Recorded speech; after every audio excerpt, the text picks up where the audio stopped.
can feel it down in my plums.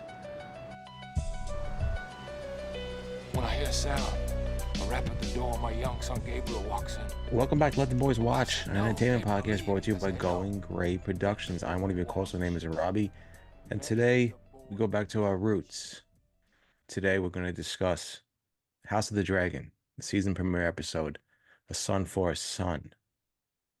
Alongside me is the cousin Benny. How you doing?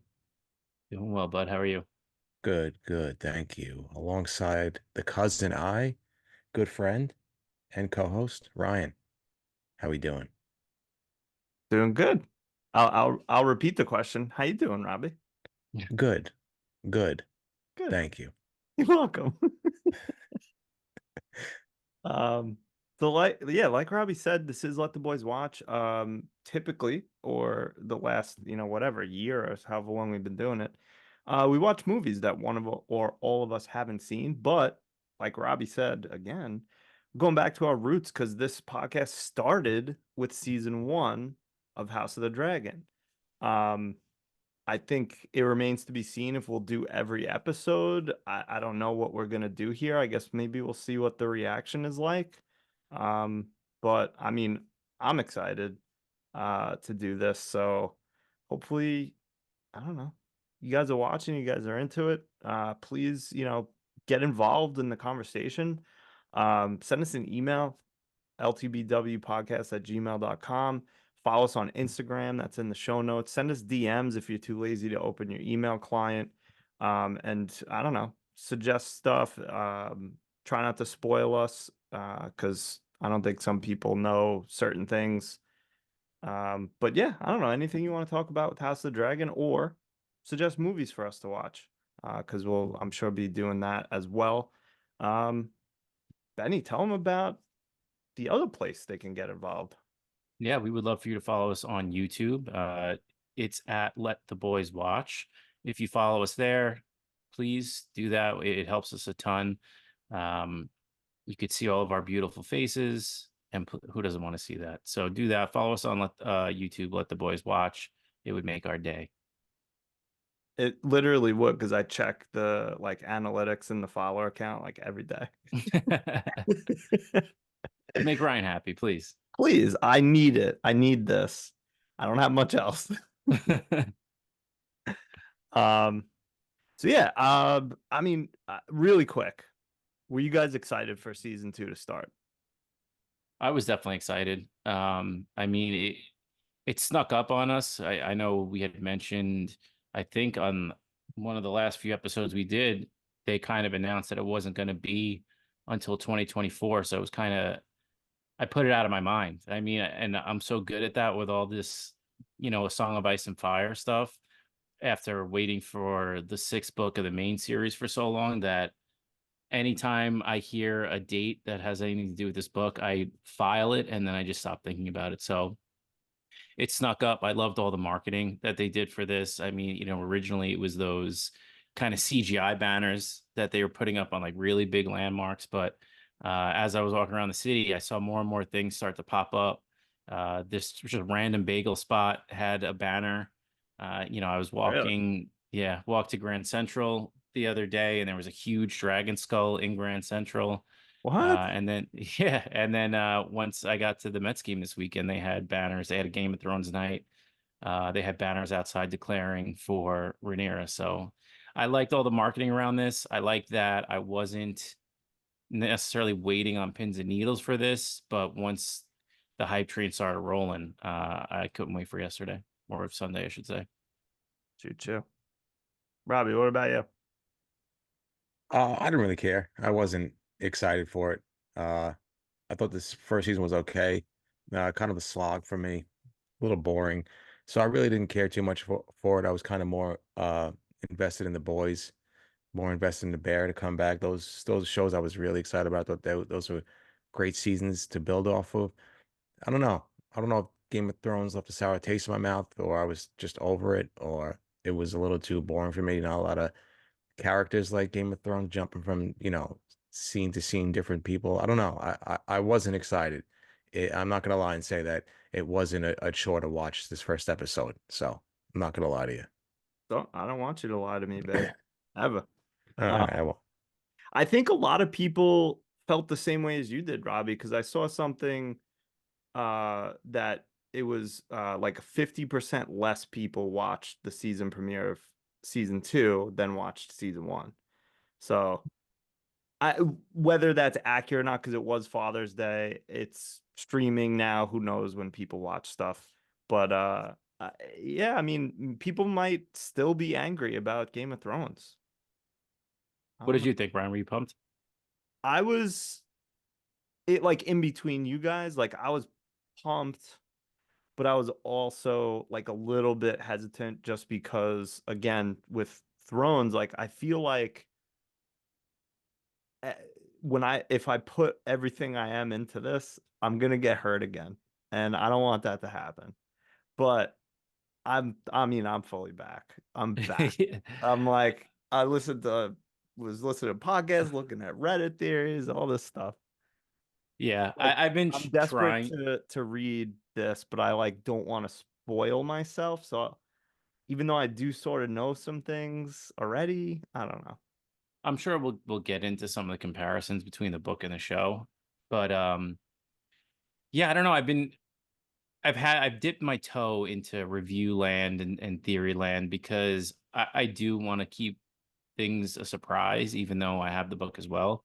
Um, I'll probably read it after, but yeah, I mean, once this got going, I was like, all right, I'm back, and I think to the way Game of Thrones ended kind of made me go into this with fresh eyes and like not expecting the world, and I think that kind of helped with my enjoyment last season. Fair. Like, oh, like I went in with low expectations because I was so pissed off. Yeah, exactly. Um, so I get before we get into plum scores, just really quick, because in case I don't know anyone listening watched episode 1 of season 2 and they're just like, what is even going on right now? The main things that you need to know about season 1 leading into this season are there's 2 factions here. There's Team Green, which is kind of led, I guess, by Alicent Hightower, who is married to Viserys Targaryen. And then Team Black, led by Rhaenyra, who is the daughter of Viserys, who was named the heir of Viserys. So when he died, the throne should have passed to her.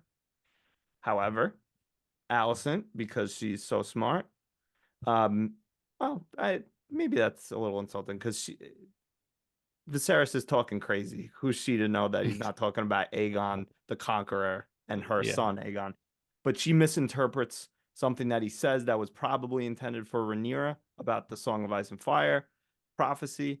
So she thinks that Aegon should be king. Aegon was crowned king. Rhaenyra was crowned queen separately. So there's now 2 monarchs of the 7 kingdoms here, or 6, depending on if you include Dorne or not. And then I think the other major thing is that Rhaenyra's son was killed by Aemond, who is Alicent's son on a dragon, and that's kind of kicking all this off. You think I forgot anything? No, it's a very good bare bones rundown. Yeah, I mean, of course, there's more details and Yeah. more things, but we don't need to get crazy. So I guess let's start with plum scores and then we'll do kind of a little episode rundown. We're not gonna, I mean, I've listened to a couple of podcasts already because I'm crazy. There's a million out there that are just like, and then Alicent Yeah. did this, and then Rhaenyra walked in and did this. What did you think? So like we're kind of gonna do that, but not exactly. Like we'll do the major hits in chronological order. If we're out of order, who gives a shit? Whatever. That's what we do here. Does anyone want to throw out their plum score first? Rob, go ahead. uh, let's see. I thought the episode was good. Pacing was good. A little slow in the beginning for me, but that's a Game of Thrones special. I guess that's a special for every new season premiere that comes in. I feel like everybody's trying to get back together, give you a little backstory, start fresh. But I did like the pacing in here, whereas in season one, I felt like it stayed in a specific area far too long for me. Maybe because, again, like I said, I was too conditioned when I was watching Game of Thrones, where it rarely spent a long time in one specific, area, which was cool, and I enjoyed that because it felt like fresh and didn't feel stale. Um, but this was a good episode. I enjoyed this episode. Actually, made me want to invest in the next seven, right? What was it, only eight this year? Yeah, it's Yeah. 8 So, episodes this season. so I didn't go into it reading a lot. I wasn't that enthused, so I wasn't that excited about it, like I said. But I was very excited about the ending, and I enjoyed where, I mean, I don't know where it's going, but I could surmise where it's going. So I'm kind of excited for that. So yeah, I started off not excited, but I ended dipping my toes. I didn't go full steam ahead. I didn't. Yeah, I'm on the springboard. I didn't go up to the 20 meter. So for a first episode, I'll give it a 7-7. I thought it was very well done. Like I said, pacing was good. Set pieces are fantastic. Forget about it. I feel like everybody brought their A game. Acting was on point. So and yeah, so 7.7 for me. I was Intrigued. pessimistic in the beginning, and when the credits rolled, I was optimistic. So I'm semi back, not fully. I'm torqued, but not fully torqued. Yeah, no, I thought the same thing. It started a little slow, but again, it's a this is where we're at. These are all our players, and I thought it hit a lot of highs. I thought there were a lot of great performance in this episode. So very strong first episode, and like Robbie said, definitely, right off the bat, they hit you with a that's it already. Like, there's what the hell happens next? A very shocking end to this episode right off the bat. I mean, what was when Joffrey died in season 4? What was that, like the second episode? It might That have was maybe the third or fourth. Yeah, that was like the earliest shock I think we got in Game of Thrones, other than Jon Snow waking up. I think that was like a season premiere episode. But for a season premiere episode to Oh, you have one mean of the on more, early on you're talking about? yeah, Oh, okay, yeah. I was gonna say like Ned. No, no, no, That no. was the Like an end, early, yeah. early episode. Like Gotcha. usually, you had your episode 9s were the big ones, and they kind of started sprinkling them in a little bit earlier. But to have a huge kind of like what the fuck moment where people are talking about how, crazy this show can get right off the bat was, I think, a perfect way to start this season. And it definitely has me ready to roll these next 7 weeks. Episode 2 of season 4 was Joffrey's death. Oh, I thought it was earlier than that.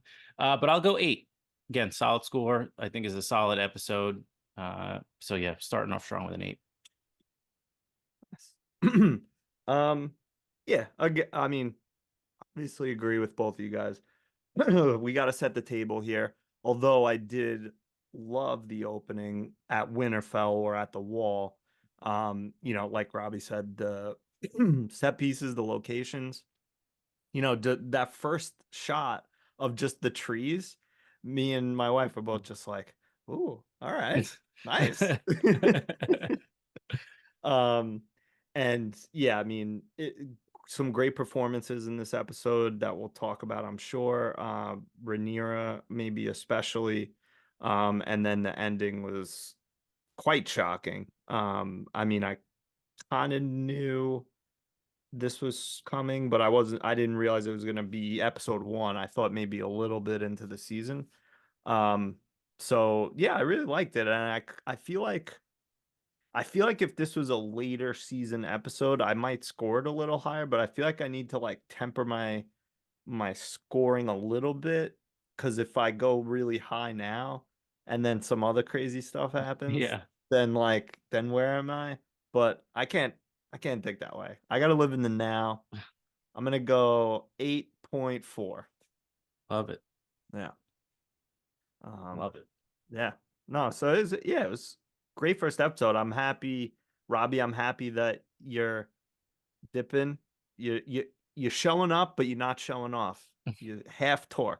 I love it. Yeah, I'm not giving you the full thing, because if I gave you the full thing, this podcast would be over. I would turn off and just I don't even know what I would do. Run out of the house. No, but in true Game of Thrones fashion, I mean, They get they you. tease you, and you just know something bad's gonna happen by just always focusing on somebody that a bit character. You got the title, so I mean, they get you. They know what they're doing. Yeah. Did you see the title before you watched the episode? No, I didn't even know the name of the title until after I read up a little bit. Because usually what they do on like I guess premiere night for each episode is it'll just say episode 1 or episode 2, and I think they'll go back in 24 hours later and put the episode title. So I didn't know the episode title until I think yesterday or the day before, the day before that. So they're I like that the titles are a little spoilery, but they also try to hide them for you. Right. Yeah, I think I saw it when the actual title when I read after the episode was over. I don't think I don't think I looked and saw when I watched it. I don't even know if it was up there.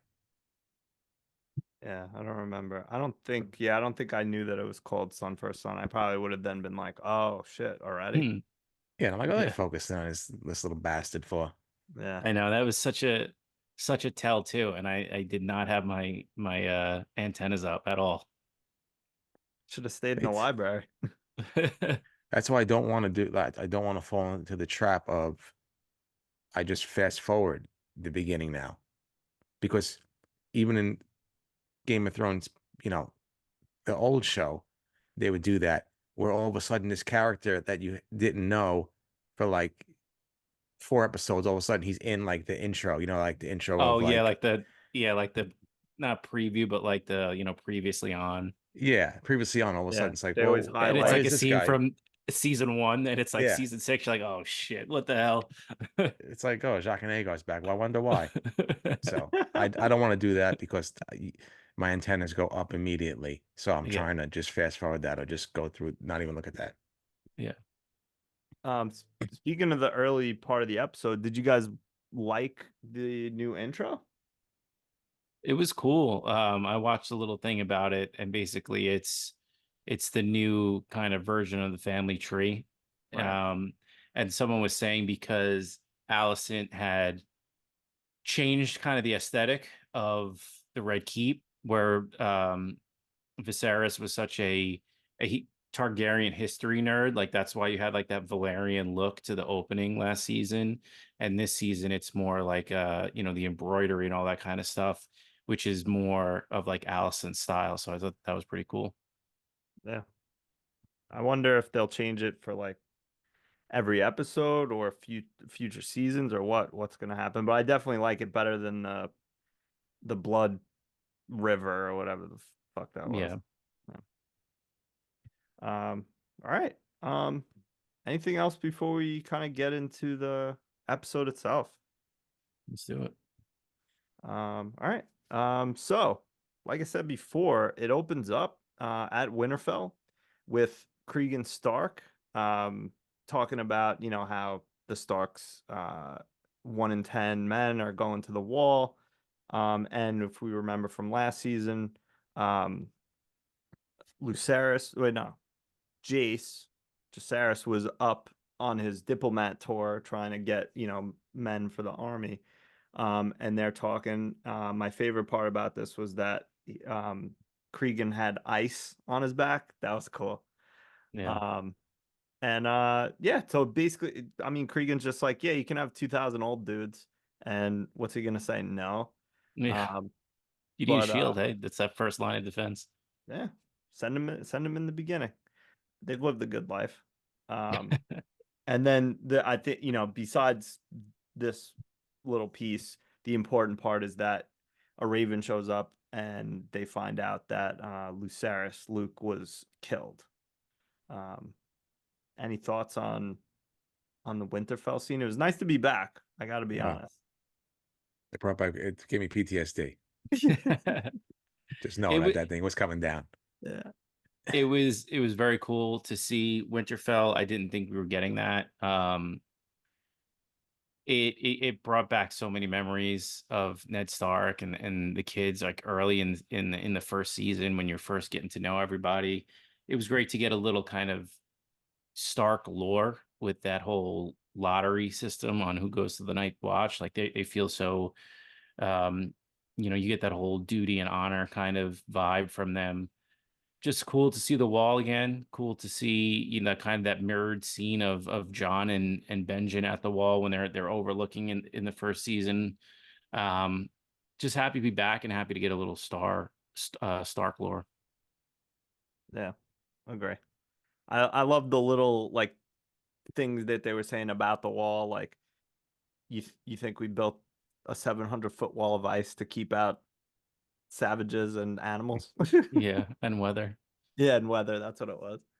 And yeah, and it feels like it was like you said about duty and honor, whereas the wall and the Night's Watch in Game of Thrones and in the books and stuff kind of felt like a lot of that. I don't know if luster is the best word, but like a lot of that was like a little bit lost, and it's probably because there's been no threats up until the White Walkers show up and all die Yeah. because of some 12-year-old girl. Oh boy. We're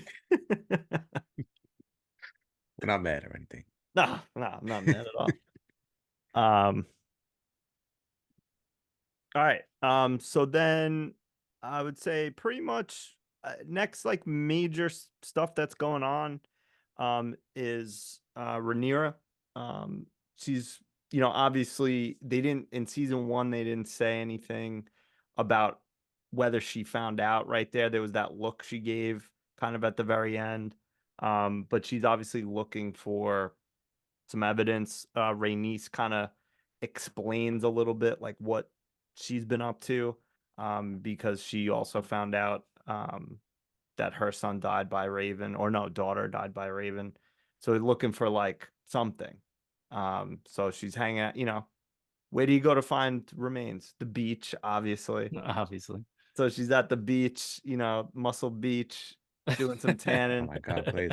Yeah. And some diamond push-ups. yeah, whatever. And finds the wing and his cloak on the beach, and it's that's what makes it real. I felt like her performance in like these couple scenes and then the scene with her other son was like really powerful. What'd you guys think? Yeah, that the scene with Jason, that fantastic. I mean, I mean, I thought Jon Snow had the locks. Forget Right. about it with Jason. I mean, please. But I thought that was, I don't want to use the word powerful, but it was really a really actual emotional scene for me between them two. That was it felt super real. And I really enjoyed that scene a lot. It was one of my favorite scenes of the episode. But yeah, the little bit she had as far as like material to work with, I feel like in this episode she killed it, and I think she killed it even more with just her facial expressions and what she brought in those scenes. I thought she was absolutely fantastic in this episode, and those two scenes really were extremely emotional for me. They were very, very well done. Yeah, great. She only had one line in this whole episode. That's when the first toe went into the pool. That's right. Like All right. Is this Black Heart? Is this Black Heart getting a little emotion? yeah, So maybe am I back? Am I back? he's back. Yeah. I don't want to repeat everything Robbie said because he nailed it, but I think it was I brought it up that the scene where they find the wing and Rhaenyra's dragon comes over, the dragon that Jace was riding or Luke was riding is Rhaenyra's dragon's daughter as well. So it's like two mothers mourning both of their lost child. So just fantastic and fantastic CGI work.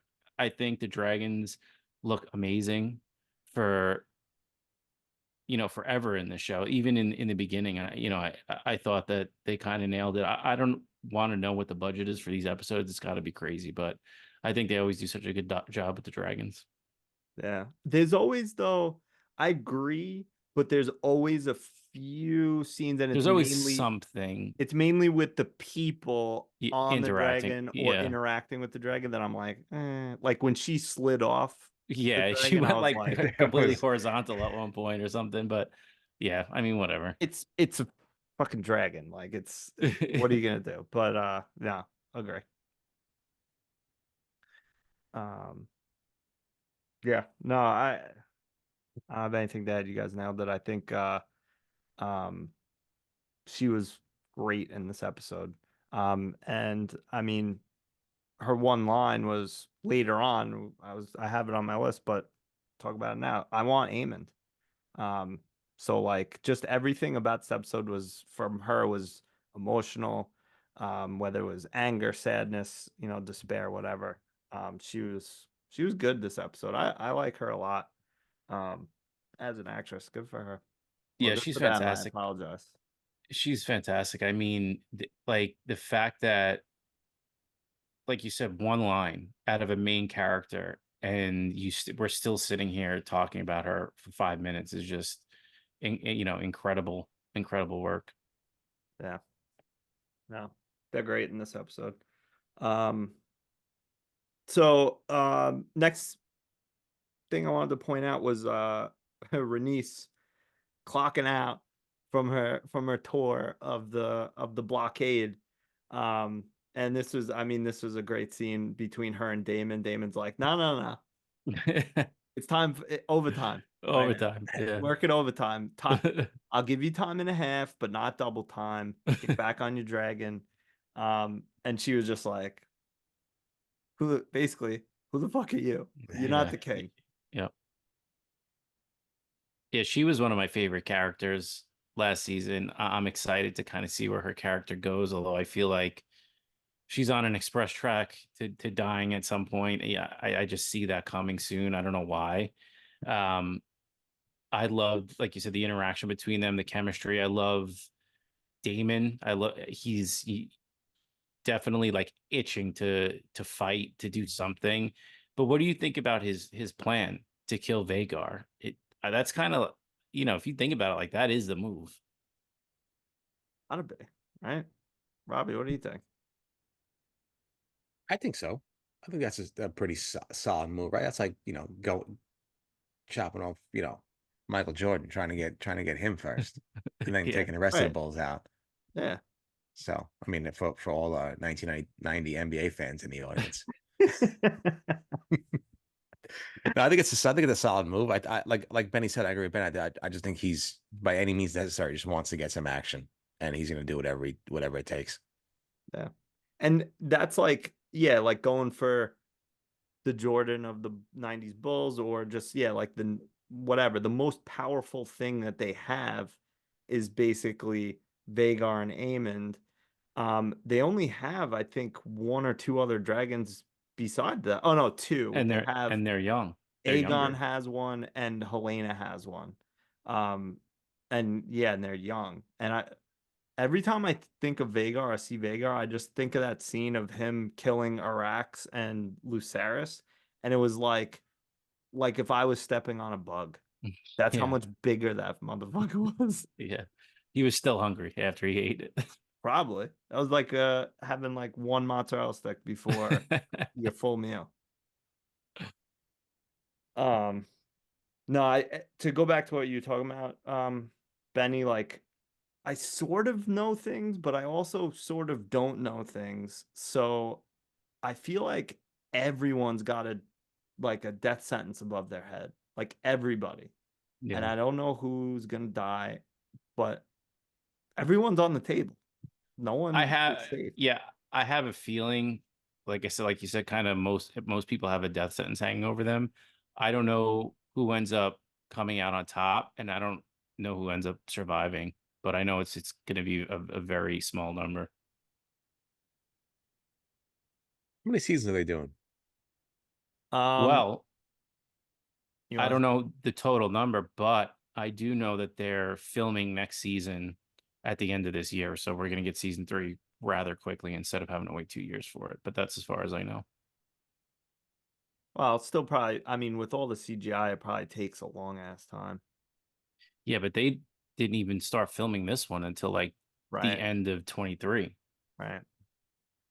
So it was supposed to be 4 seasons. That's what was plotted out. Mm. But supposedly, and the reason why this season is only 8 episodes. Now they're saying, or Ryan Condal, I think, is the one who said it, like, based on the story, it makes sense to end at certain like inflection points or like things that are happening. So that's why this is 8. And I think next season is also slated to be 8. So then they're gonna do a 5th season instead of the 4 with 10 episodes. So I mean, of Okay. course, listen, Yeah, I mean, anything to suck an extra season, but another year out of it. Come on, I'm surprised they'll probably do season 5A and and season 5B, yeah, yeah. 5B or some BS or something. I hate when they do that. But if you think about it, I mean, if this season's 8, that leaves 2 episodes on the table. If next Right. season's 8 and the 4th season's 8, that's 6 total episodes. So maybe they're really only adding like an episode or 2. So I'll take it. I do have a little bit of gripe, but we'll save that to the gripe section with that. But yeah, we'll leave it there for now. So we're in King's Landing. Aegon II, who, I mean, based on last season, I think everyone hates his guts. But this episode, I was kind of like him a little. I mean, I think they're doing that on purpose, but Yeah. there's a couple scenes with him, but the first one to highlight is him hearing the petitions. And that was so funny, that he gets announced, the magnanimous. Magnanimous. But my favorite part of this was him just being like, yeah, what do you want? Anything. You got it. Yeah. Sheep, Yeah. done. Money, done. Whatever. He's like Oprah. He's King's Landing's Oprah. That's right. You get a sheep and you get a sheep. I love that guy. The guy was asking about a sheep when he first was like, yeah, you're right. We need to make your flock whole. The guy was like I thought he was gonna run out. He's like, Yeah. before he changes his mind. Yeah. And then Otto's like, No. yeah. I think there's a couple of things in this, but they're definitely, you guys agree they're setting up for whether it's Aegon to get rid of Otto or for some conflict between them very soon, next episode or whatever, right? 100%. Old Clubfoot definitely Ugh. planted that thought in his head. Yeah, I agree. I don't want to. Yeah, I'll say it. I'm a huge fan of Clubfoot. I don't know why, but he's he. I don't know, something about him, and this might be a shocker to everybody, but I might be all out on Allison. Wow. Really? Yeah, 2 might be years all changed out. a whole lot. That's it. I might be out. I don't know. It's touch and go at the moment. I mean, they're really, I don't know if they're gonna do a 180 or something, but they're really leaning like heavy on like everyone should be on Team Black, Team Green sucks. Right? Like, do you get that feeling too? Kind of, but I think like you mentioned with Aegon and even like some of the reactions that Allison had is like they're trying to like at least get you to see their side a little bit, but definitely so far in the show I'm 100% like sympathetic with Team Black. Right. And they're shitty too, though. Yeah.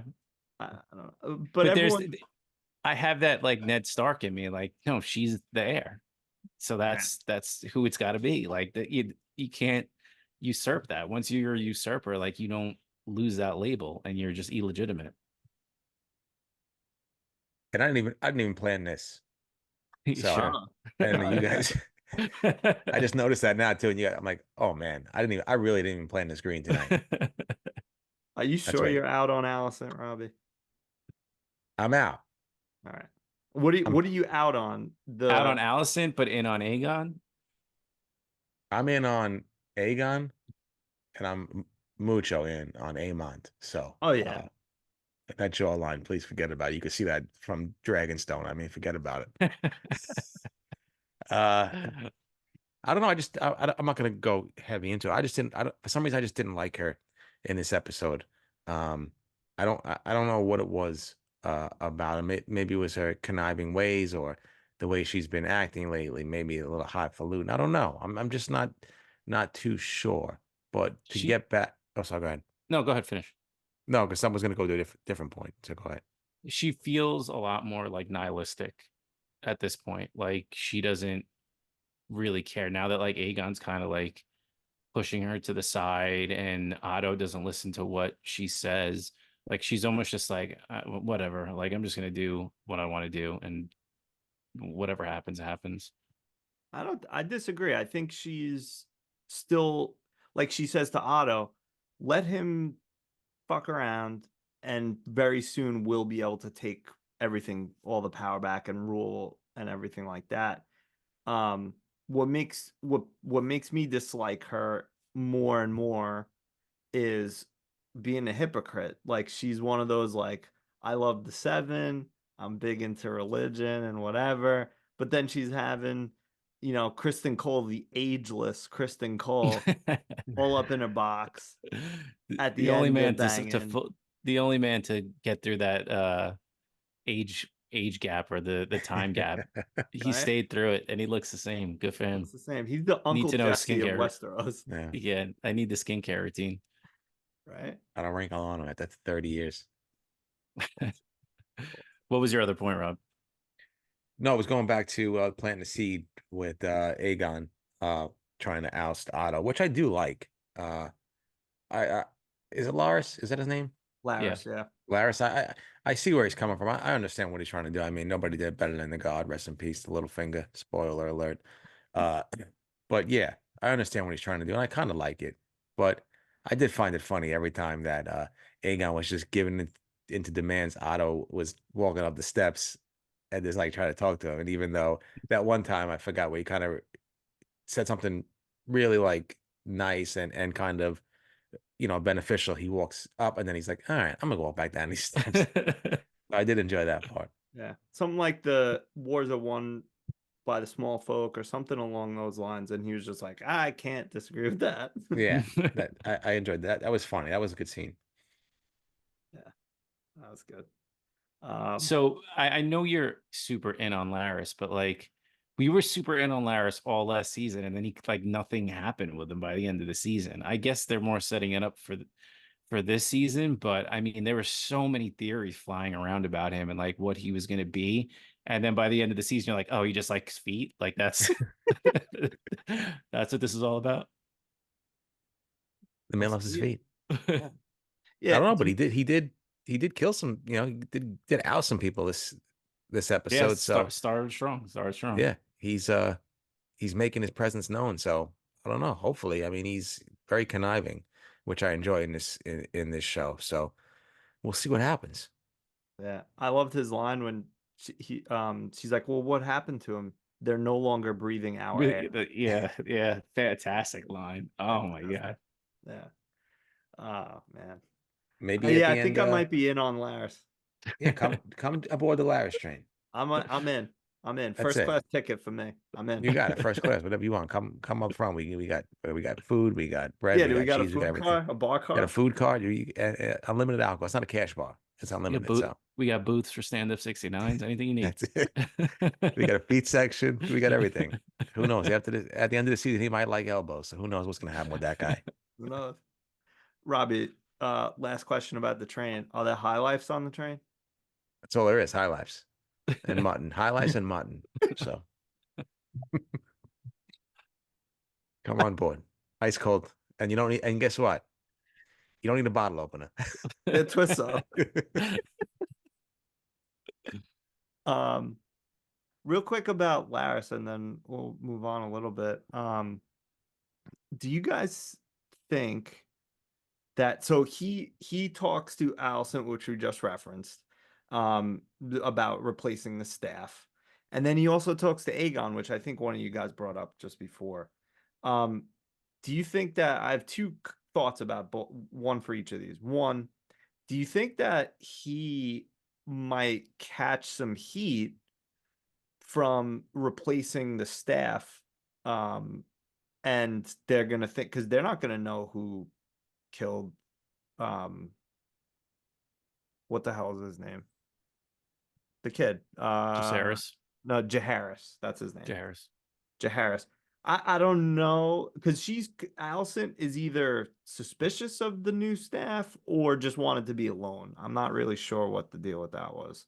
So do you think he'll catch any heat or not at all? They'll I use him don't to think find so. out. I think the impression that I got was like some people remained.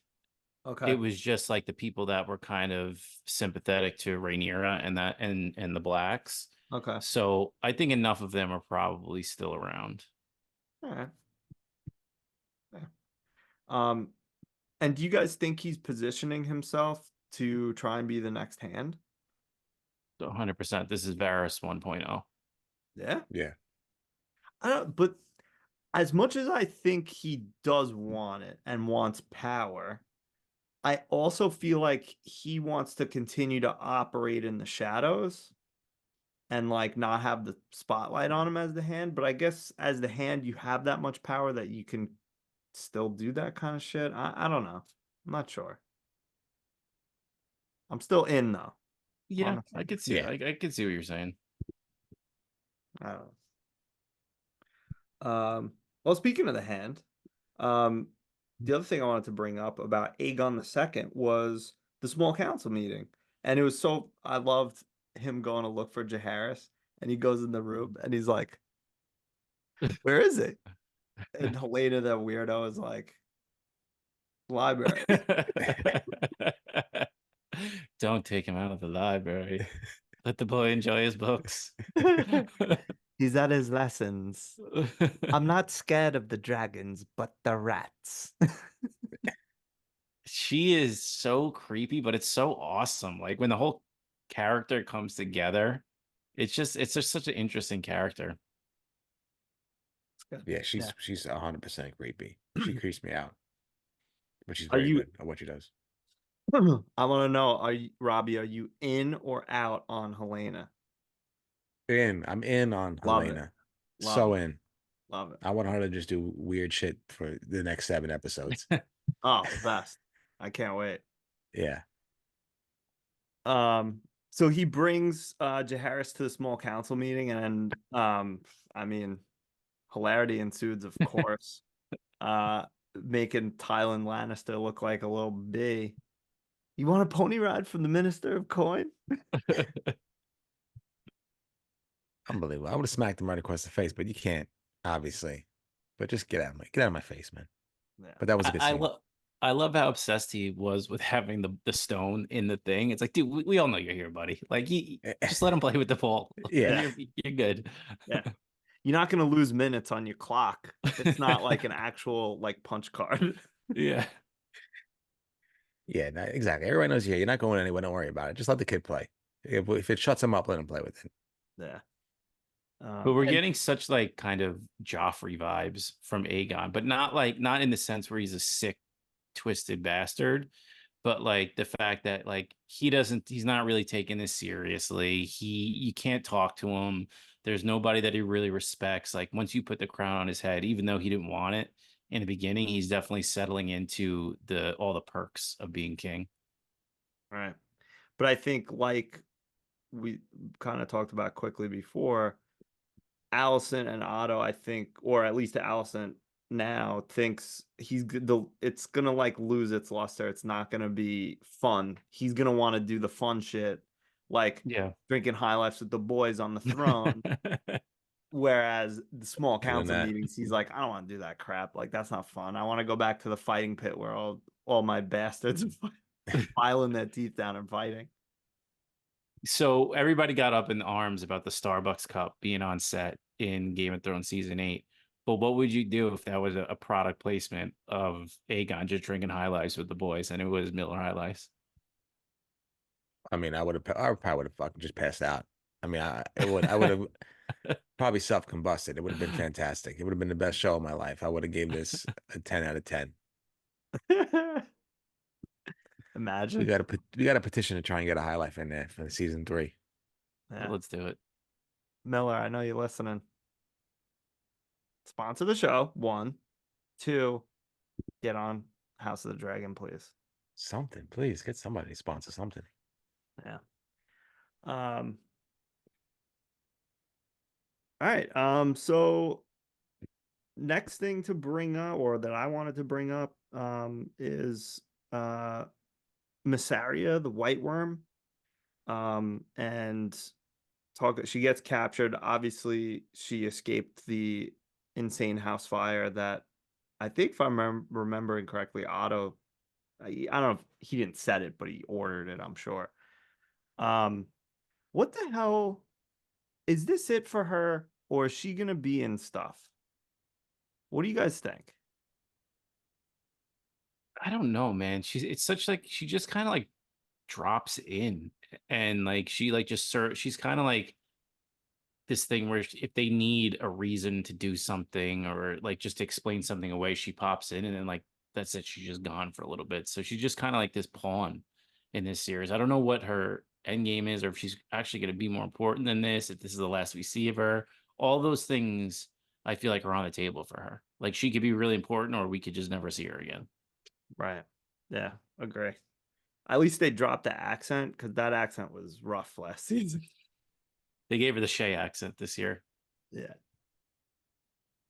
Yeah, I read that too. I think a lot of people were excited that you dropped that terrible accent last year. Yeah. And then I mean, Damon meets with her after. Now, this is the catalyst, and Robbie, I think you were talking about it before, maybe even, and Benny too, where Damon just he wants to do something. He needs to do something, fight, kill somebody, whatever. So Bang his knees. bang his knees, whatever. He's got to do something. Yeah. Rhaenyra comes back. Her one line of the episode, like we said before, is "I want Aemond" at her small council meeting. So Damon is like, "Great, let's go." His original plan was, "I'm gonna go kill him and his dragon," but instead, maybe I'll send an assassin. Mysteria, the White Worm, shows up, so he's like, "I'm gonna get some info and then go sneak over to King's Landing and hire two morons." So I mean, that's basically the rest of the episode is the blood and cheese is what they're calling it. So Cheese the rat catcher, blood is the gold cloak that he talks to. I mean, is there anything we need to talk about, like, with this setup, or should we kind of jump into the actual thing? What do you think, Robbie? I think we can just jump into the actual thing, right? I mean, the setup is Yeah. the setup. We just hired Yeah. guns to kill Aemon, right? So Yeah. I think we can get into the actual meat, no pun intended, of the episode. I mean, the juice. I mean, because that was the way it was set up, the music, the way it was shot was, again, that was, then the whole foot went into the pool. Like, all right, this water's not that cold. No. I'm ready to, because it brought me back, fantastic score, dark Oh. setting, something ominous, bad's about to happen. And I was engaged from then on. So if you want to talk about that. The one thing I will say before we do get into it is any reason for Damon to put that fucking cloak on, bro. He was loves with the it. murder cloak. He was with it. That thing went on so quick, and he was out the door to King's Landing. He was like, oh, "I get to put my cloak on. Let's go." I don't even think he designed a scheme. He's like, "All right, first things first. I need to put the cloak on, and then how is the cloak going to work into this plan?" And I think that's how he started the plan. Yeah. He's like in his bedroom with the cloak on. All right. Now what do I get to do? Step one complete. Yeah. He's the type of guy that wears that cloak when it's like September 20th and it's still too warm to wear a cloak, but he just got it, so he wants to wear it, so he wears the cloak. He's like that. You know what? My wife needs to fall off a horse. Let me get my cloak. I don't care what time of year it is. I got the cloak, and I'm gonna go fuck shit up. Unbelievable. Yeah. So one quick thing. Don't kick dogs, man. Oh, that pissed me off, man. That is movie making, TV show making 101. Like, how do I get you complete? Like, this guy's already a scumbag. How do I really make you hate this guy? Make him kick the dog. And then you're like, you know what? I hate this What a guy. piece of shit. Yeah. So yeah, I mean, uh, what what'd you guys think of this scene? So Blood and Cheese, the rat catcher and the gold cloak sneak in. They had directions to find Amon and kill him. Eye patch, white hair, um, Of age. of age. Right. Yeah. Um, and now I'll save that for a little bit. But so they go in. Robbie's right. The music was fantastic. The filming of it was fantastic. Love it. And they don't find Aemon, but they happen upon Helena, the queen, and her 2 children. When this first scene first started, what were you guys thinking? Well, why don't you? We've been answering all the questions first. Why don't you give us your thoughts? So I sort of knew something about this. I don't know if we want to get into any of the book stuff. If so, we'll do it later so as to not, I don't know if people care if it's going to spoil anything, but I knew something was going to happen. I wasn't 100% sure exactly what was going to happen, and this kind of changed from the books a bit. But I was just like, no fucking way are they going to kill one of these kids? Are you serious? Like, it's like 6 years old. What are you fucking doing? And it was rough. I mean, they don't show it, but the noises, if you had captioning on, the descriptions, and Jesus Christ. But like, I mean, it was such a good scene, even though it was god awful, that I was captivated. I was just like, holy shit. They're really gonna do Really? this. Yeah. Killing the air is fucking wild. My favorite meme so far has been, you ever see the meme of the guy ripping the headphones and he just looks disgusting? He's Yeah. pulling the headphones up. And it was like everybody who watched episode 1 with headphones on at the Yeah, end yeah. of the episode, I was like, yeah, that probably was rough. Yeah. Robbie, what were your thoughts? I don't. I guess I don't want to say I was shocked because I'm never shocked with. I mean, shocked, yes, but not truly shocked with the show because I feel like anything's on the table. I think I would have been more shocked if they actually showed it. Yeah. Then that would have been a little bit too much for me. But I don't know. I felt like once they got into the room and then they started to show the kids and kind of just picking up like, hey, they're showing this little kid a little bit too much, in this episode. They're kind of focused on him a little too much.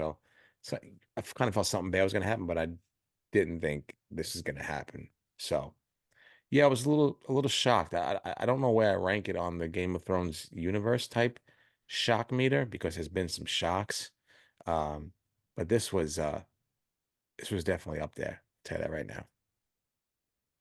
Yeah, I thought the whole, I guess, plan was great. I thought the two of them had good chemistry together on screen. Like, it made it definitely believable. I love anytime you get like these kind of weird locations, like all the tunnels that are underneath the Red Keep, throw a little lore in there. The king who made them was Magor, and he wanted them to be a secret, so he had all these builders build out these tunnels underneath the Red Keep so he can get out in a hurry if he needed to, or just hide things. And then he killed all the builders after, so nobody would be able to know about the tunnels or where exactly they went. So very cool seeing all that kind of stuff. Yeah, I did not. I've heard Blood and Cheese. I never looked into the theory or what happened, so I was not expecting this at all. But once it did happen, I was like, oh, I guess that's why they were showing him so much this episode. But again, huge shout out to, why did I lose her name? Helena. Um, just awesome in this scene, and even right through the end of the episode, just her, like the camera being on her face as she's running through the castle to Allison's room with her daughter, and just like that blank stare on her face. Like, I don't know if it's shock or it's just her thinking back to her prophecy and seeing it come true, that she's just kind of like zoned out and like blue screen of death as she's running down those halls. But just such an awesome choice and an awesome way for that character, because not everybody's going to respond to grief like Catelyn Stark and like screaming as she's getting her throat cut, and it's this big dramatic thing. It fits so well with her character. She kills it as the actress. Just I love the end of the episode and the way she played it out. Like, you walk in on your mom banging crispy coal, and like it doesn't even matter. Like, yeah, fine, put your pull up your skivvies or whatever, but I don't even give a shit about that. And I just love the way she played that whole scene out. Yeah. Yeah, she did good in that scene. Very good. Yeah. I I mean, wish his name was Crispy Cole. It's better than Christian. would've been the best.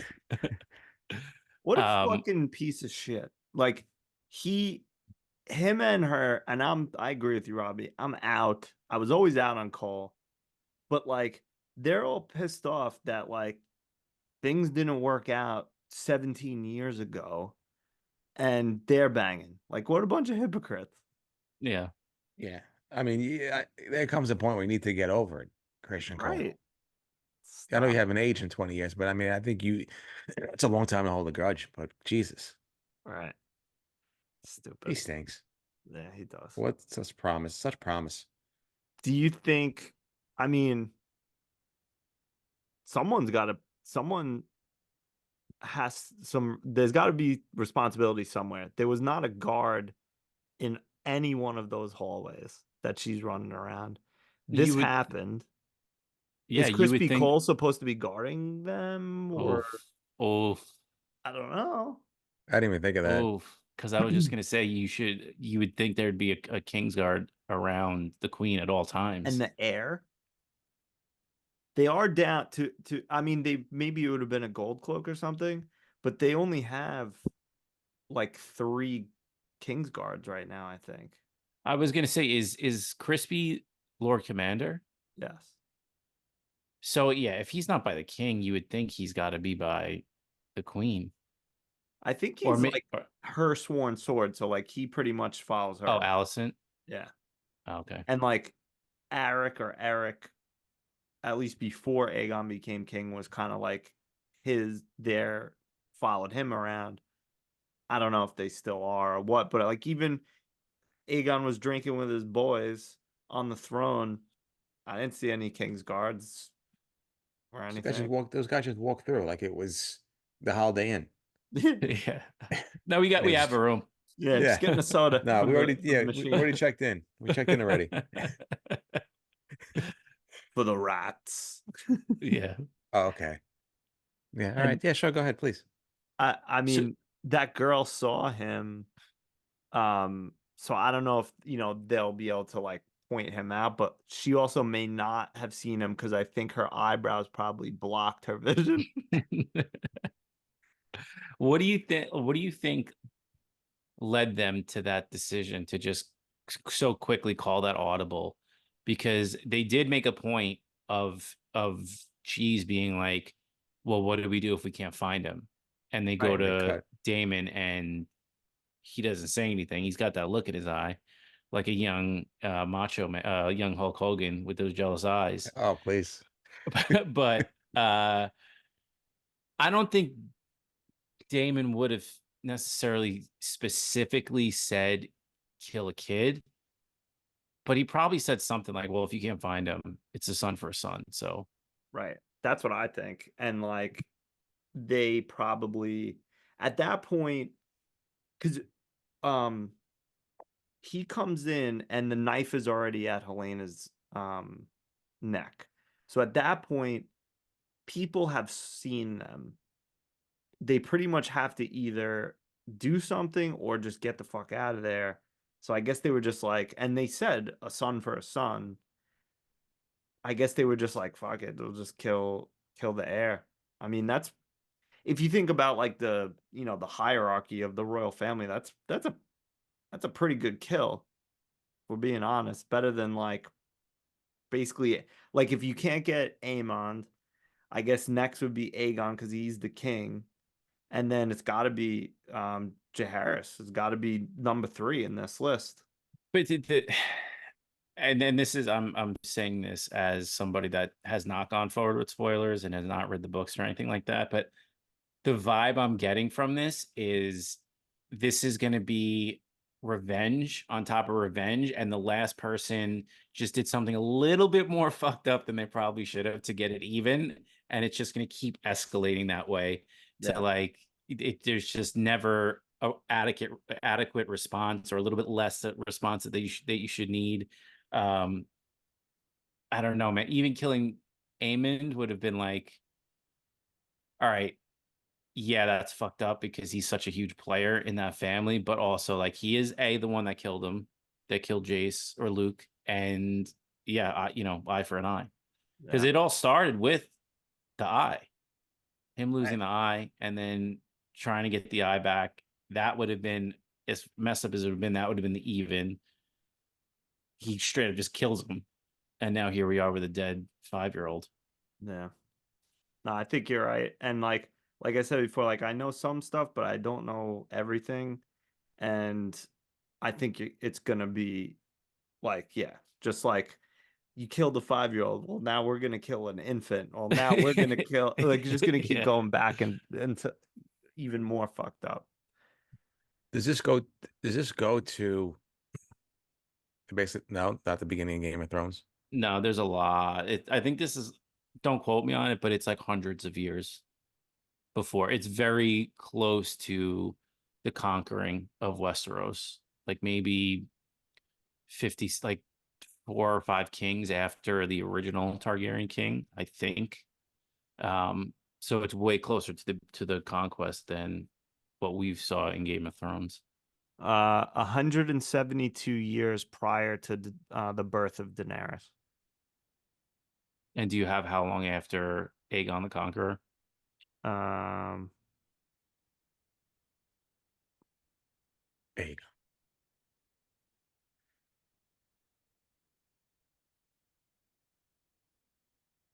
Or just what year? Because I think, what year is House of the Dragon? Fantastic radio right now. Yeah, I'm trying to fill some space. Yeah. 2022. So it's 100 years after the conquest. Okay. So 100 years after the conquest, 197 years before the first season of Game of Thrones. What's the conquest? That's not going to be in the show, right?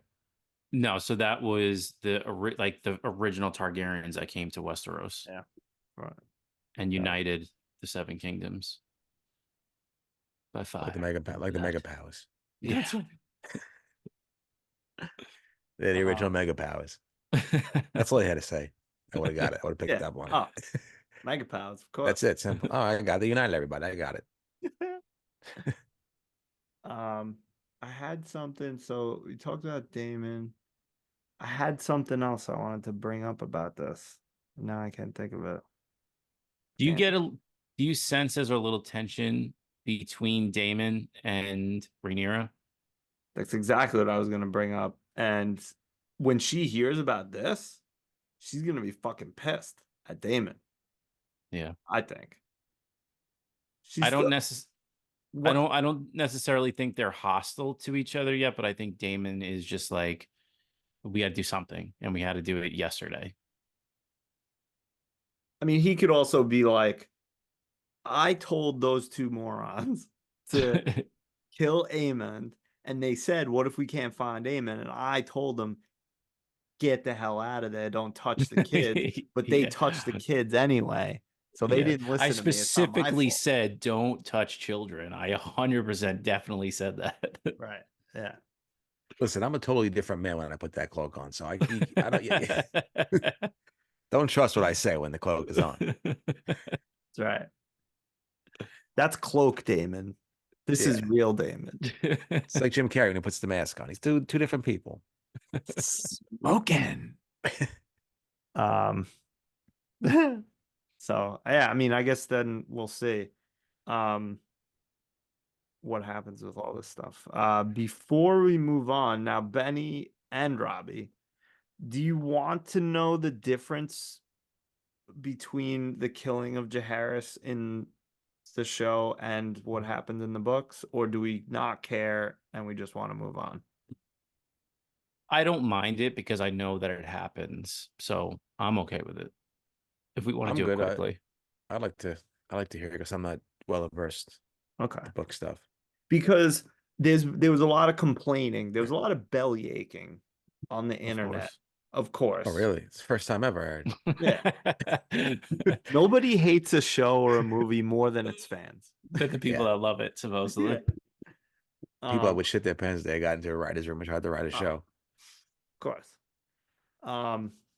So in the book, what actually happens is, and I'm quickly paraphrasing, there's actually a third child.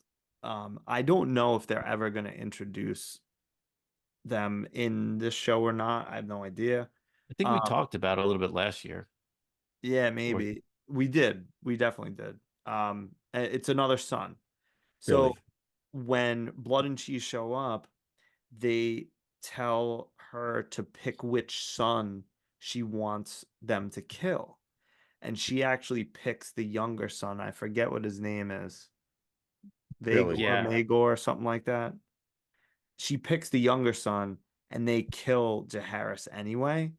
So it turns into this whole thing where it's like, and written much better than I'm saying it, but like it's a huge fucking thing because imagine if your mother chose you to die, you got to live with that the rest of your life, and she has to live with it the rest of your life. Yeah, I did tell me about this, and I'm pretty sure they say to the kid, like, you hear that? Your mother wants you dead, and they killed the other one. So, like, jeez, that's tough. Oh, that's cool. I'm not cool, but yeah, it's cool. It's like it's you can't believe vicious. the depravity that comes from that man's mind. Fat bastards in mine. Yeah, crazy. So I don't know any other like specific scenes that you guys wanted to mention before we do some segments.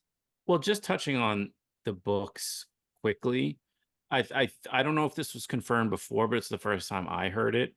Where I think his name is Ryan Condal, the showrunner. The showrunner, executive yeah. producer. He said that this is what happened. Like this, what you see on screen is what happened, as opposed to the book being like, because the book is very slanted towards the Greens, because it was a Meister who wrote the book, and like this other guy, and Mushroom, where there's there's like a slant on the book to kind of favor how Team Green looks, and what you're seeing on screen is actually what happens. So they can kind of explain away anything like that to being like, this is actually what really happened without any, unreliable narrator. Right. So the book Fire and Blood, which is a fake history of fake people, was written by other fake people. And it's conflicting with each other in some points because every narrator is potentially unreliable. And I've heard that even prior to this, where Ryan Condal says like, yeah, like this is the canon, whereas the other, like in the book, is the unreliable accounts of these people like talking about these events. Which, like, I don't know. I mean, I'll go with the book as being the true canon, although it does conflict with itself, which is interesting. Yeah, but I think George has kind of said similar, that the book, it is unreliable narrator, which a lot of the books are. I mean, you're always getting it from the viewpoint of the person whose chapter it is. Right. I mean, just about everything is unreliable, really, to a certain extent. Fake news 2024. That's right. Hey. All right, let's do a couple segments. Favorite scenes. Does anyone want to go first? Take it away, boys. Robbie, you want to start or you want me to? Yeah, it's a quick scene, but I think it's a powerful scene. I think it's a scene that I hope sets some things in motion. It's Aegon and Laris talking after the council meeting. I enjoyed that. Anytime the foot doctor's on the screen, I go crazy. I don't know. Thank you, There's something Dr. about Zizmore. anytime fucking Peter the podiatrist is on a television screen, I'm ready to rock and roll. I just love the scheming. Uh, and I think that this is gonna set some things in motion. I don't know if he's trying to pit Otto and Allison against each other. I don't know what he's trying to do.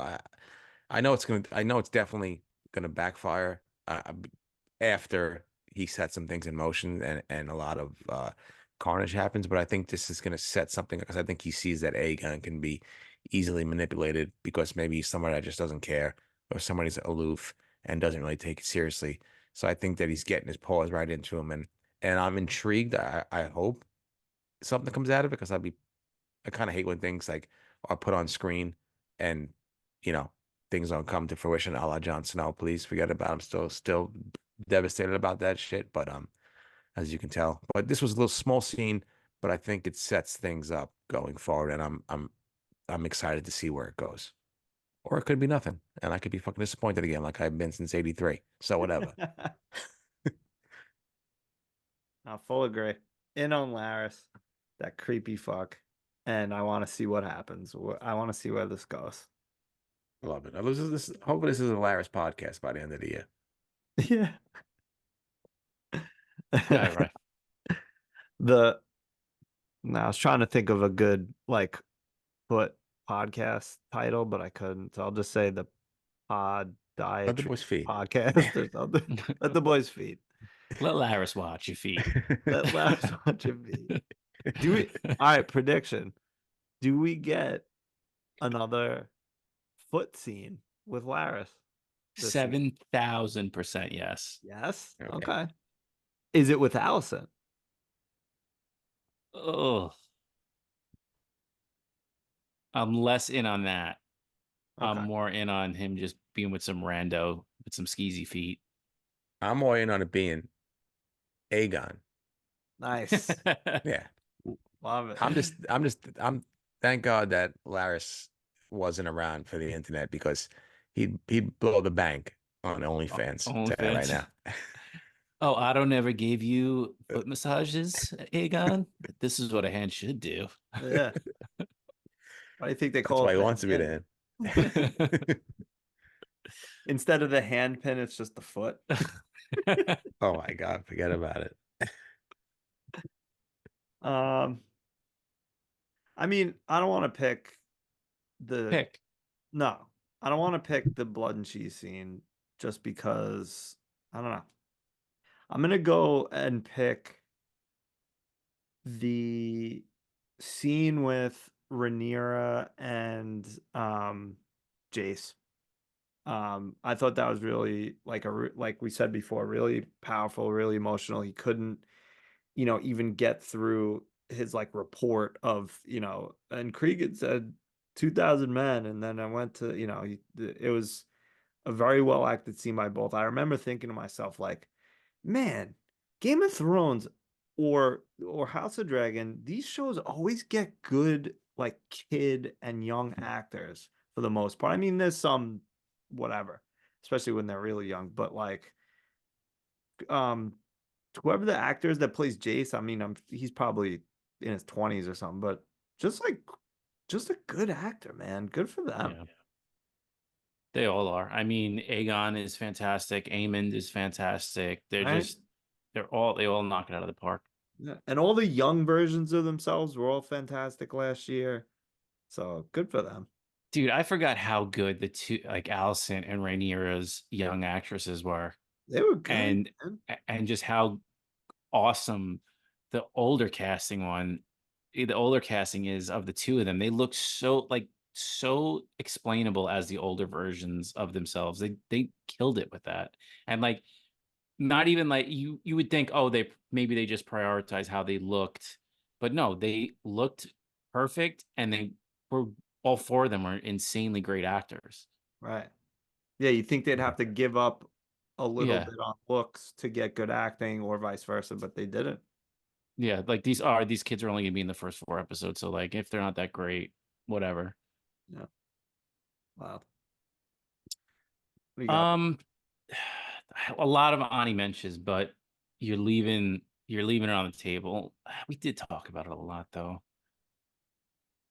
All right, I am Well, gonna I am gonna issue it because we did talk about blood and cheese so much. It is the meat of this episode, so why give it the same praise again? I'm gonna go with the opening scene, the voiceover, going back to Winterfell, going back to the wall, getting some like old school Ned Stark duty and honor talk, explaining the Night's Watch, why the Starks are so committed to it. Jace being there, understanding, getting what he wants, and then he gets the Raven, and here we go. We're off season 2. It was a nice way to ease you in, even though, yeah, we all kind of agree it was a little bit of a slow start to this episode, but I did appreciate going back to Winterfell, and I forget his name, Craig Stark. He was yeah. just he looked the role. Even They nailed sounded it. a little bit like Rob. Yeah, yeah, and just seeing like the attention to detail. I mean, I know Starbucks cups aside, like the attention to detail to like the armor that they have on and the dire wolf on like the connector, and just like you mentioned, Ryan, with ice. It's just all those little things that like that's what really, like, when you really dive into these shows, the book, even the books, that's what knocks it out of the park for me. I'm a sucker for the details like that, and a sucker for lore, excuse me. Loris. So I'll go with that as my Loris? favorite. Yeah. My Loris. Um, any Ani mentions we want to specifically call out? I think we're all in agreement. Blood and cheese scene. Move on. Yeah, I mean, you said it, Ryan. I like that scene, with Jace. That was really well done. The council scene, obviously, we talked about it before. I'm not going to go into detail. Just enjoyable. Yeah. But that was really good. Like how like Aegon handled it and Otto handled it. I really thought that was a funny, uh, well shot scene, well acted scene. It was very good. There's another scene I want to talk about, but I'm actually going to save it for my gripe portion. So I'll leave it at that. All right. Well, why don't you gripe on, babe? So this ties into the 8-episode thing, and they left, I feel like, a lot of backstory on the table. Like the whole scene with Corlys and the guy that saved him is, I didn't realize this, supposedly his bastard son. What? Yeah, I maybe the thing that I read or the thing that I watched was misinformed.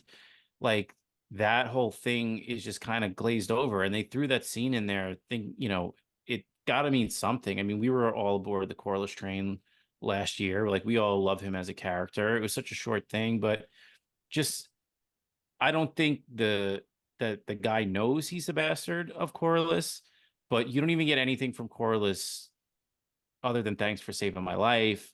And I think they did a lot of that stuff. Like they could have did a little bit more with the Starks, because the guy that Rickon Stark that swears fealty to Rhaenyra, Cragen is his son.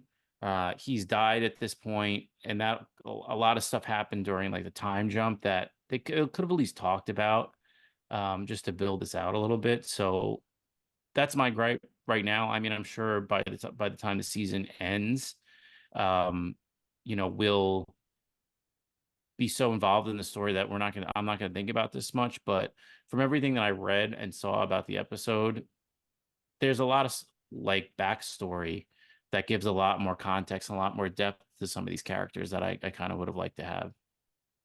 Yeah.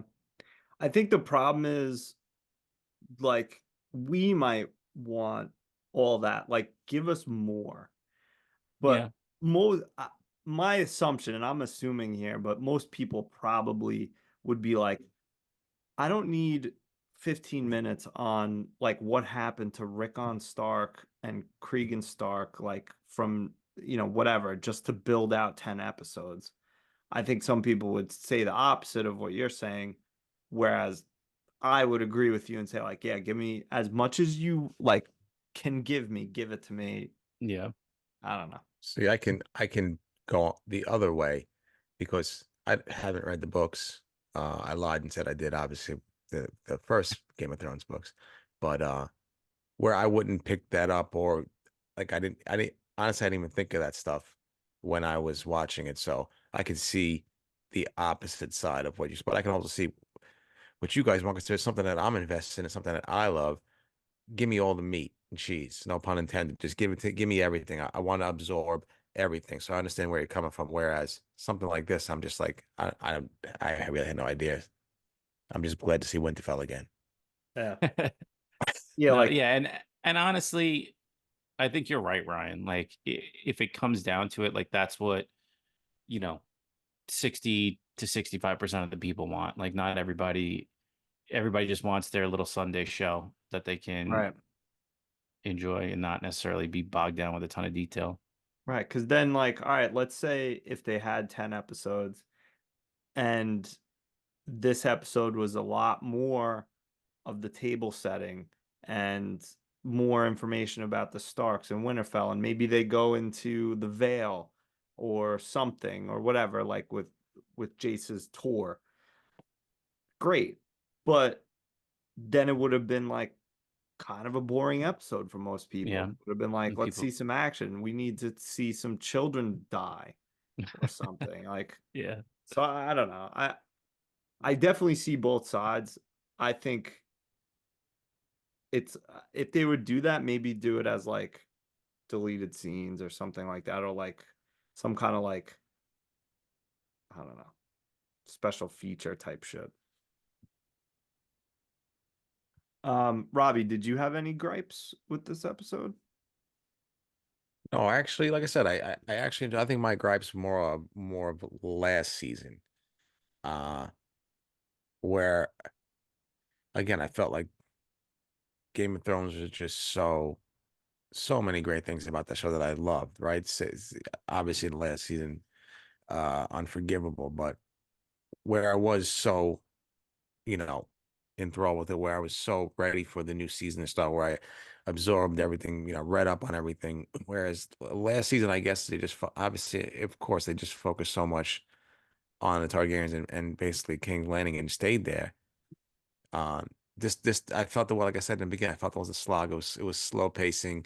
Um, I feel like the only reason why I got there was because of the podcast. Maybe I wouldn't have watched it. I would have stopped if it wasn't because of this. Um, but I feel like now I'm getting closer to what I knew and loved from the original Game of Thrones, and I feel like now it's after this specific act. Now I think it's just mayhem happening, and Yeah. I'm ready to go. I need a lifeguard. The lifeguard wasn't there, that's why I didn't get in the water. But I think he's coming back for episode 2, so he's Right. on deck. Lifeguard wearing a weird hooded cloak at the pool. Like, what's going on? Yeah, it's 100 degrees outside. The lifeguard's got a weird black cloak on, and he hates the sun. And Yeah. has no eyebrows, weirdly. Yeah. So base season 1 was basically like the prologue to the Dance of the Dragons. Like this is like Lucerys dying at the hands of Aemond and Vhagar is like what kicks all this off. So I don't know if it's gonna be like nonstop action or not, but this is like the start of the meat of the story. Yeah. Yeah. So Which I'm excited about. Yeah. Like I said, I don't need tons of action, but I just felt like last year for me, it was just a little too slow. But Yeah. what do I know? Again, that's it. I'm a bozo.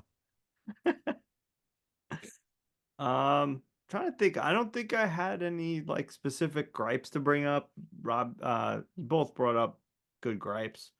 Some of my gripes were more like, I guess, like character decisions, like where the fuck were the guards in the entire castle? Stuff like that. But that's like just stupid shit. It's not like Well, whether they were fucking having missionary sex. That's where they went. right. and getting No, ridden like Seabiscuit. Allison is always on top with those two. There's no That's way true.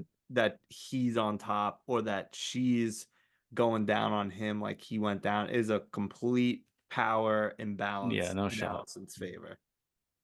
So out on him. So out Ugh. on him. I can't wait till he gets Fuck. freaking sliced and diced. Sucks. So yeah, I don't really have like many gripes. I wish it was longer. I wish I could watch all the episodes right now, basically. My biggest gripe is that I like desperately want to read the book, and I think I'm gonna wait till after the season's over. But I said then that last I year. don't know. Yeah, but I don't know if I want to know what's gonna happen, or if I want to know, and then I could, do the Leo DiCaprio and point at the Yeah. screen every time something happens. No, I don't. I think it's Yeah. better not knowing. Yeah. I think you're like with Game of Thrones when I mean, and those books aren't finished. Thank you, George. I read them after the Red Wedding. So the Red Wedding, I was still shocked. And then after that, I kind of knew, they went off the books because there were no books. But I think that was like almost the right way to, or for me, the right way to do it. So maybe I'll see how the season ends and then I'll decide. I don't know. But it's man, it's like a minefield on the internet, like trying not to get spoiled. Yeah. I forgot what I looked up the other day. Like it was like something stupid. Like what was the name of like someone's dragon or something? And I was just like, whoa, whoa, whoa, whoa, no, no, Yeah. too much here. I almost got super spoiled because I was looking into swords at one point, like all like the famous Valerian swords, and I saw the one that Damon has, and it's like lost, and I'm like, stop reading, Stop, stop reading, stop like right now. don't go any further. Throw your phone away. Is that's Dark Sister, isn't it? I think so, yeah. I think so. Um, well, anyway, um, so we're gonna do this every episode, and we're gonna pick, and we did it for Hot D. Now, if you want to listen for season 1, check out 3 Hot D's on the Going Gray feed. I believe that's where it lives. But we're gonna give a character the Iron Throne. Who was our favorite character this week, for whatever our reason was? We'll have them sit the Iron Throne. Anyone want to start? I'll go with, I think, an unpopular one. My person that sits my Iron Throne this week is not going to be based on if he was my favorite character or not. It is the man who actually sits the Iron Throne. It's Aegon. I feel like, are you serious? Really? Yeah. I'm sorry. No, it's fine. It's fine. But no, I did like his character development in this episode. I liked how he's more complex than he was last year. And he is the one with the most power right now. So I'll start off easy with that one, just because I think he at this moment has the most power of anyone, but he may not know how to use it yet. So I'll start with Aegon as sitting on Iron Throne. Bobby? Nice. This week, my Iron Throne is somebody we know and love. It's Matt Damon. He wasn't in, he's not involved in this week's episode, so I had to get his name in there. So shout out Matt Damon. No, you know who it is. I mean, I've been praising him the whole episode. I'm the conductor on his train. The person that sits the Iron Throne for me this week is Laris. I'm just excited to see where his plot and scheming goes. I think he was featured minimally, but packed the most punch this episode. He's all over the place, and I enjoy that the most. I don't know. I love the plot and the scheming, like I said, and I'm just ready to see where it goes. And I think that he can do a lot of damage with his mind and his mouth, and he can move and he can shake. And he's the biggest, I think, I mean, I don't know that much, but I think he's the biggest chess piece in this entire show at the moment. So we'll see what happens. Hopefully, Hopefully, more feet, more scheming, more plotting. So shout out to Laris as my the man who sits on the Iron Throne. Love it. I'm gonna go. Oh, let me get my throne out. I'm gonna go with. Good thing I didn't print a picture of Aegon, because then it would have looked stupid. I was gonna pick Rhaenyra, but I think I'm gonna pick Rhaenys because I loved her sass at Daemon. That was fantastic. Just would that be if you were king? Like, Yep. go I'm kick off the clock. rocks. Yeah, I'm done. I gotta go. She says, "Rest and gorge." But yeah, I mean, everyone was good. There was no like, I don't No think weak we don't have a links. segment, but like anti Iron Throne this week. There was no like weak characters in this episode. I don't feel like. Agreed. I'll go with cheese for kicking the dog. Yeah, Fair. facts. Yeah. Facts. Good choice. And the guy, that wasn't an American or a Gouda. No, They wouldn't act like that. no. I like how we made the other guy bring him up the ladder. Bring up the dog. Anything else about this episode you guys want to bring up? But get me back on the Corliss hype train. Yeah, we didn't mention More- him until later. We should have. Get me back. More Corliss in episode 2 and beyond, please. Now, Corliss is Sand Snake, Sea Snake. Sea Snake. Yeah. And if that guy's got to be something, because why would they have that conversation? His bastard son, allegedly. Yeah. But all right. Well, I had fun doing this as usual. Hope you had fun listening. Send us an email. Let us know. Should we definitely do this every week? I don't know. We'll talk about it. But see. if you have any questions and or movie suggestions, if this is your first time with us because you searched House of the Dragon and you got us three idiots, check out, all our other episodes where we watch movies. Check out Gone Gray. Send us an email. Follow us on Instagram and YouTube. We love you. Robbie, tell him good night. Good night, Christian Cole. Got a little crunch and got a little munch. Fantastic outro by Robbie the Magnanimous. Down in my plugs. Robbie the Magnanimous. When I hear a sound, a rap at the door, my young son Gabriel walks in. My wife says, "No, Gabriel, leave." I said, "No, let the boy watch. Let the boy watch. He needs to learn the way I learned from my father, the way he learned."